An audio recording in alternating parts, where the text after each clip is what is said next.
राधे राधे दोस्तों, आपका कठिन पथ में स्वागत है।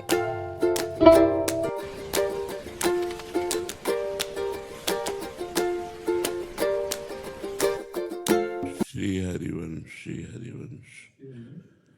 ये हम सबसे प्रार्थना करते हैं कि अगर नाम जप हम कर रहे हैं तो हमारी सारी कामनाएं पूर्ण हो जाएंगी, इसमें कोई संशय नहीं। भगवान की भी प्राप्ति हो जाएगी, इसमें भी कोई संशय नहीं। हमारे जीवन में जितनी त्रुटियां हैं, विश्वास कीजिए नाम जप के बल से वो सब दूर हो जाएंगी। पर ये 10 नामापराध हैं जो हम अपनी तरफ से आपको बता रहे हैं बिना प्रश्न किए। नाम जप करने पर भी आपको लाभ नहीं प्राप्त होगा। अगर ये 10 नामापराध आपके जीवन में है तो आप नाम जप करेंगे तो भी आपको लाभ नहीं प्राप्त होगा। फिर आप नाम पर अश्रद्धा कर लेंगे कि हमको इतने दिन हुए नाम जप करते हुए और हमें कोई लाभ नहीं प्राप्त हुआ। तो हमारी प्रार्थना है कि नाम जप थोड़ा भी हो लेकिन इन 10 नामापराध से बच करके हो। तो ध्यान पूर्वक सुनिए। 10 नामापराध में पहला अपराध है संत पुरुषों की निंदा। सबसे पहला अपराध है, क्योंकि नामदाता कोई न कोई संत सदगुरु ही होते हैं जिनसे हमें नाम मिला। जैसे आप राधा नाम जप करते हैं तो आपने किसी संत के मुख से सुना कि राधा नाम, आप राम नाम जप करते हैं, आप शिव नाम जप करते हैं, आप कृष्ण नाम जप करते हैं, तो किसी न किसी संत से सुना।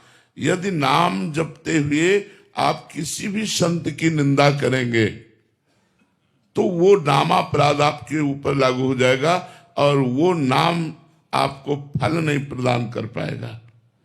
इसलिए जीवन में परदोष दर्शन, परदोष श्रवण और परदोष कथन से बचा जाए तो ये अपराध होगा ही नहीं। जैसे कोई आपके सामने ऐसा दृश्य उपस्थित है जो गलत है, यदि हमारा मित्र है, हमारा शिष्य है, तो हम उसे समझा सकते हैं। यदि वो नहीं है तो तेरे भावे जो करे भलो बुरो संसार, नारायण तू बैठ के अपनो भवन बुहार। हमें चाहिए कि वो भला करे, वो बुरा भगवान जाने। हमको अपने हृदय में वो बुराई न देखनी है न कथन करनी है।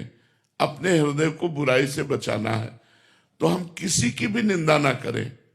पर निंदा किए ते आवत नहीं कछु हाथ, मूरख पर्वत पाप को ले चल अपने साथ। पराई निंदा करने से हाथ तो कुछ लगता नहीं, पाप की गठरी बांधकर हमें नरक जाना होता है। और भक्तन निंदा अति बुरी, भूली करे जिन कोय, किए सुकृत बहु जन्म के छिन में डारे खोए।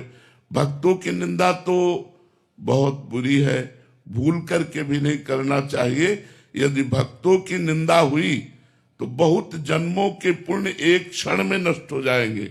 साधु अवज्ञा तुरंत भवानी, कर कल्याण अखिल के हानि।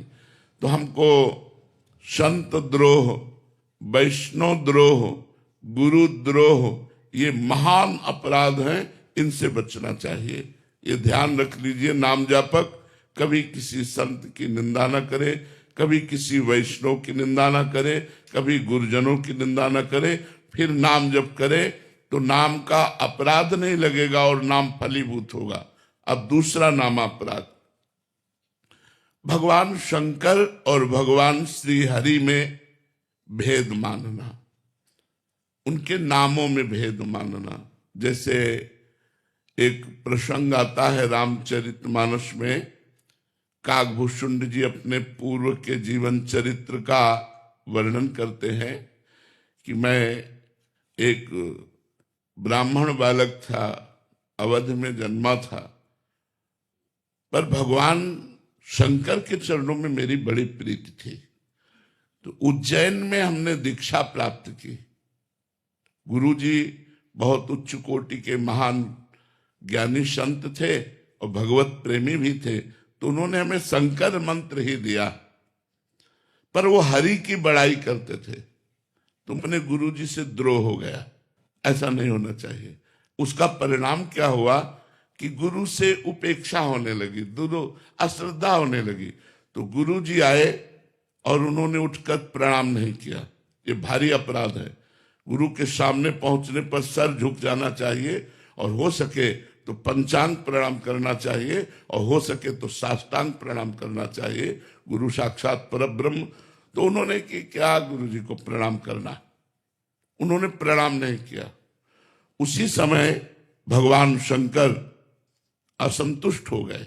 जिनका वो अनन्य था, जिनका मंत्र जप करता था, उन्होंने ही आकाशवाणी हुई कि अरे दुष्ट, अजगर के जैसा बैठा रहा, तेरे गुरुदेव पधारे और तो उठ करके प्रणाम नहीं किया।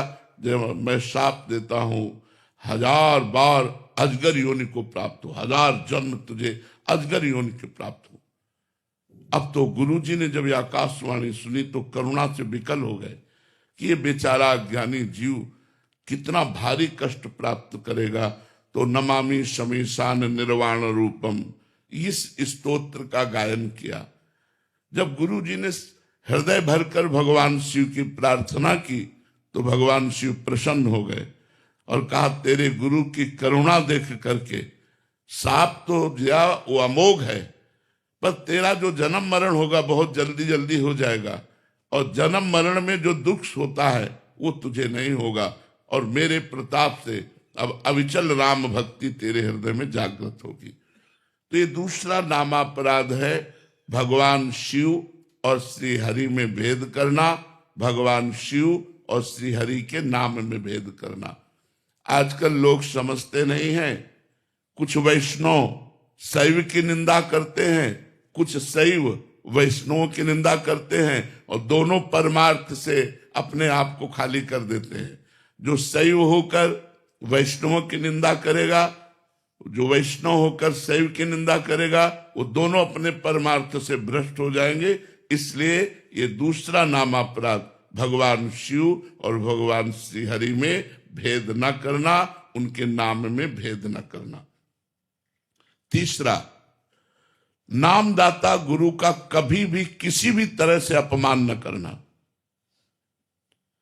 हमारा सर्वस्व गुरुदेव का है, तन मन धन प्राण सर्वस्व गुरुदेव के है।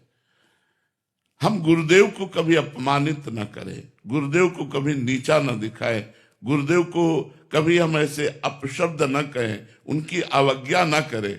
अगर अवज्ञा करेंगे तो चाहे जितना नाम जप कर लें, हमें भगवत प्राप्ति नहीं होगी। क्योंकि मोक्ष मूलम गुरु कृपा। गुरु यदि प्रसन्न हृदय से होकर के, शिष्य के किसी आचरण से प्रसन्न होकर के, मान लो गुरु के द्वारा कोई ऐसा कार्य हो गया और आपने अपने गुरुदेव के प्रति कि ये तो मेरे प्रभु हैं, और बिल्कुल शांत रहे, तो गुरुदेव जान रहे हैं कि मैंने प्रतिकूलता की, मैंने अपराध किया, और वो हृदय से जब आशीर्वाद देंगे तो निश्चित भगवत प्राप्ति हो जाएगी। मोक्ष मूलम गुरु कृपा, मोक्ष का मूल गुरुदेव की कृपा है। एक बार श्री देवर्षि नारद जी वैकुंठ पहुंचे, थोड़ी देर भगवान के पास बैठे रहे, उठ के चले तो एक भगवत पार्षद ने वहां जल छिड़क करके ऐसे पोछा लगाया, और नारद जी तुरंत वापस आ गए भगवान से कोई बात पूछने के लिए। तो देखा जहां वो बैठे थे वहां पोछा लग रहा है। देवर्षि नारद जी ने कहा, प्रभु जहां हम बैठे थे वहां पोछा लग रहा है इसका। तो बोले, आप निगुड़ा हो, अभी गुरु नहीं बनाया। मेरे भजन के प्रताप से मेरी प्राप्ति तो हो गई, लेकिन आप अभी परम पवित्र नहीं हुए क्योंकि गुरुदेव का वरण नहीं किया। ऐसा कई प्रसंग महाभागवतों के आते हैं। देवर्षि नारद जी ने कहा, प्रभु तो आप ही बता दीजिए मैं गुरु किसको बनाऊं। तो उन्होंने कहा, कल प्रातः काल ब्रह्म मुहूर्त में जिसके पहले दर्शन हो जाए उसी को गुरु बना लेना। भगवान ने ऐसी लीला की कि प्रातः काल बहंगी टांगे हुए उसमें पानी भरने के लिए जो कहार जाता है, वही रूप धारण करके भगवान पहला दर्शन किया। उनके मन में क्षोभ हुआ, यार क्या इनको गुरु क्या। दूसरे दिन भगवान के पास पहुंचे, भगवान ने कहा, गुरु दर्शन हुए। बोले गुरु दर्शन तो नहीं हुए, कहार के दर्शन हुए जो पानी भरने वाला। बोले गुरु की जाति पर दृष्टि रखी, गुरु की क्रिया पर दृष्टि रखी। जाओ मैं तुम्हें शाप देता हूं, 84 लाख योनियों को बार बार भोगो, जन्मों मरो। तो देवर्षि नारद जी चरणों में गिर गए और कहा प्रभु मेरा निस्तार कैसे होगा? तो उनका उन्हीं गुरुदेव से पूछो जाकर। तो दोबारा जब वहां गए तो वही गुरुदेव पानी भरते हुए दिखाई दिए, गए साष्टांग दंडवत हुए और उन्होंने पूरी घटना बताई और कहा मेरी दृष्टि आपके प्रति दोषमयी हो गई थी, तो भगवान ने मुझे शाप दे दिया 84 लाख योनियों में बार बार जन्मने मरने का। प्रभु मैं कैसे इससे मुक्त हूं? तो देवर्षि नारद जी को गुरुदेव ने कैसे मुक्त किया? ऐसे अंगुली से भूमि में एक घेरा बनाया, 84 बिंदु बनाए, बोले इनमें लौट जाओ। लौट गए, बोले जाओ 84 लाख योनियों से मुक्त हो गए। गुरु कृपा एक क्षण में 84 लाख योनियों से मुक्त कर दिया। तो गुरु द्रोह नहीं होना चाहिए। अगर हमने अपने जीवन में गुरुदेव बनाया है तो हम इतने सहनशील हों, इतने उदार हों कि कोई छोटी मोटी बात भी पड़ जाए तो अपने गुरुदेव के चरणों की तरफ ही देखें, हम कभी उनको अपमानित न करें, उनसे द्रोह न करें। यदि हम गुरु द्रोह करेंगे तो हम चाहे जितना भजन कर लें, हमारा मंगल नहीं हो सकता, हमें शांति प्राप्त नहीं हो सकती, हमें भगवत प्राप्ति नहीं हो सकती। चौथा, किसी भी शास्त्र की निंदा न करें। मानो आपको कोई भी शास्त्र प्रिय है तो किसी दूसरे शास्त्र की, वेद शास्त्रों की, पुराणों की, संत वाणियों की निंदा न करें। किसी की निंदा न, अपने अपने मार्ग हैं, शास्त्रों में बहुत से मार्ग हैं। आप किसी एक मार्ग के अनुयायी हैं तो आप चलें, अन्य शास्त्रों की निंदा न करें। जैसे कुछ निराकार उपासना को मानने वाले पुराणों की निंदा करते हैं, कुछ वेदों की निंदा करते हैं। निंदा करेगा तो चाहे जो मंत्र जप करे कभी सिद्ध ही नहीं हो सकता। इसलिए वेद, शास्त्र, पुराण इनकी कभी निंदा न करे। पांचवा, भगवान के नामों की महिमा कही गई है तो ये कभी न सोचे कि ये तो केवल स्तुति मात्र, इतनी महिमा तो नहीं है। अगर नाम में अर्थवाद की भावना करे, अर्थवाद का मतलब होता है बड़ी ऊंची ऊंची बातें नाम की महिमा में कही गई। जैसे अपने लोग जब वर्णन करते हैं, नाम के समान कोई तीर्थ नहीं, नाम के समान कोई पुण्य नहीं, नाम के समान कोई ज्ञान नहीं, नाम के समान कोई धर्म नहीं, नाम के समान नाम ही है, नाम से बढ़कर कुछ नहीं है। अब उसे यह न समझे कि एक नाम लेने मात्र से त्रिभुवन का कल्याण हो सकता है, ऐसा वर्णन। तो ये न समझे कि यार ये स्तुति मात्र है, अर्थवाद मात्र है। ऐसा समझना नाम का पांचवा अपराध है, नामापराध है। छठा, भगवान के नाम से पापों का नाश होता है। सुना आपने, अब सुबह से पाप करना शुरू किया शाम तक, और शाम के बोले राम राम राम राम, कृष्ण कृष्ण कृष्ण, राधा राधा राधा, बोले पाप तो नष्ट ही हो जाते हैं। तो कह रहे हैं इस प्रकार से नाम के बल से पाप करने वाला वो छठे नामापराध को प्राप्त होता है, उसका पाप नष्ट नहीं होगा, वो नरक को जाएगा। नाम के बल से पाप नहीं करना। हमसे पाप हो गए तो नाम सब पापों का नाश कर देगा, पक्की बात है। लेकिन ये सोचकर कि ये मैं पाप करूंगा और शाम के नाम जप कर लूंगा तो मेरा पाप नष्ट हो जाएगा, तो नाम के बल से पाप करना ये छठा नामापराध है। सातवां, जैसा अभी वर्णन किया, नाम के समान केवल नाम है, न कोई यज्ञ है, न कोई तप है, न कोई दान है, न कोई व्रत है। एक आदमी नाम जप कर रहा है, एक आदमी यज्ञ कर रहा है, तो जो नाम जप कर रहा है वो परम पद को प्राप्त होगा। जो यज्ञ कर रहा है वो बहुत से बहुत स्वर्ग लोक को जाएगा, बहुत से बहुत तप लोक को जाएगा। जो तपस्या कर रहा है वो तप लोक, जो दान कर रहा है स्वर्ग लोक, जो व्रत कर रहा है वो स्वर्ग लोक, लेकिन जो नाम जप कर रहा है वो भगवान को प्राप्त होगा। देखो, जैसे अंतिम समय अपने पुत्र नारायण को पुकारा, ना कि भगवान को, नारायण, उसी समय भगवत पार्षद आ गए और अजामिल को परम पद की प्राप्ति हुई। तो कह रहे नाम के बराबर कुछ न समझना। यज्ञ, दान, तप, व्रत जितने भी हैं वो सब नाम से छोटे हैं, नाम सबसे बड़ा, यहां तक कि भगवान से भी बड़ा भगवान का नाम।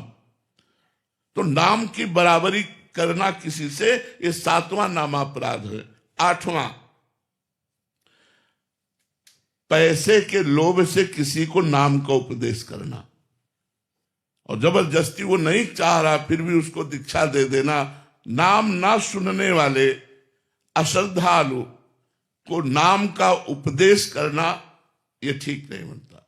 हम नाम कीर्तन करें, और जब कोई नाम की दीक्षा लेना चाहे तो हम उसे नाम, जैसे नाम दीक्षा, भगवत दीक्षा, इनके लिए नियम है कि आप प्याज लहसुन नहीं पाएंगे, आप मांस मदिरा आदि का सेवन नहीं करेंगे, उसमें कुछ नियमावली, उन नियमों को माने फिर दीक्षा प्रदान करे। तो श्रद्धा रहित, सुनना ना चाहने वाले व्यक्ति को किसी लोभ से नाम का उपदेश करना, ये 8वां नामापराध है। और 9वां नामापराध, इतनी नाम की महिमा सुनी फिर भी तुम नाम जप नहीं कर रहे तो तुम्हें अपराध लगेगा, नामापराध लगेगा। जब इतनी नाम की महिमा भगवान ने कृपा करके संतों से सुनाई तो आपको नाम जप का नियम ले लेना चाहिए कि आज से 11 माला जपूंगा, आज से इतना नाम जप करूंगा, उसका नियम ले लेना चाहिए। अगर नियम नहीं लेते, नाम जप नहीं करते, तो आप अपना पतन करते हैं, आपके ऊपर 9वां नाम अपराध लागू हो जाएगा। और 10वां, नाम की महिमा सुनकर, सत्संग सुनकर भी अहंकार का त्याग न करना। मेरा ये पद, मेरा ये, मैं और मेरे के फेर में फंसकर विषय भोगों में आसक्त होकर भगवान के नाम का आश्रय न लेना, ये 10वां नामापराध है। यदि हम नाम जापक इन 10 नामापराधों से बच जाए तो बहुत जल्दी नाम फलीभूत हो जाए और हमारे सारे पाप नष्ट करके, सारी कामनाओं को शांत करके भगवत प्राप्ति करा दे। अगर अब इन 10 नामापराधों से कोई नामापराध हमसे बन जाए तो क्या करें? तो इसमें लिखा हुआ, नामापराध युक्ता नाम नामान्येव हरन्त्यघम अविश्रांत प्रयुक्तानि तान्यवार्थ कारण च। अगर नामापराध बन भी जाए तो हाथ जोड़कर भगवान से प्रार्थना करे और खूब नाम कीर्तन करे, तो उससे नाम का अपराध भी जो है वो नष्ट हो जाता है कि प्रभु आगे से मैं कोई नामापराध नहीं करूंगा। तो ये 10 नामापराध आप सबके सामने वर्णन किए कि नाम जप करते हुए आपको ये लाभ लेने नहीं देंगे यदि ये 10 नामापराध होंगे, और 10 नामापराध से बचकर यदि आप नाम जप करेंगे तो आपको बहुत लाभ प्राप्त होगा। कल चर्चा हुई थी कि नाम जप करते हुए भी यदि 10 नामापराध बन जाएंगे तो नाम का फल गुप्त हो जाएगा, वो प्रकाशित नहीं होगा। नाम अविनाशी होता है, नाश तो नहीं होता पर गुप्त हो जाएगा, और अपराध के कारण भजन में प्रवृत्ति नहीं बनेगी। कल के एकांतिक में प्रथम बिना प्रश्न के अपनी तरफ से चर्चा हुई थी। आज चर्चा हो रही है, यदि आप भगवत सेवा करते हैं, भागवत धर्म को धारण करते हैं, भजन करते हैं, तो 32 सेवा अपराधों से बचिए। बहुत सूक्ष्म सूक्ष्म है। इनसे क्या होता है, मन में उत्साह भंग हो जाता है, भजन का अरुचि हो जाती है, अविश्वास हो जाता है, फिर साधक डगमगा जाता है, काम क्रोध आदि के आवेश में आकर गलत आचरणों में उतर जाता है। यदि हम 10 नामापराध और 32 सेवा अपराध से बचकर श्री भगवान के शरणागत होकर भजन करें तो हमें एक नवीन उत्साह होता है भजन का, आज इतना कि आज और करें। और वो नवीन उत्साह हमारे समस्त भोगों के उत्साह का नाश करके, जो भोग भोगने की हमारी उत्साह प्रवृत्ति रहती है उसका नाश करके, उसे उदासीन बनाकर भगवान का प्रेमी बना देते हैं। तो अब सुनते हैं 32 सेवा अपराध से, जिनको हमें सुन करके अपने आचरण में धारण करके इन सेवा अपराधों से बचना है। पहला,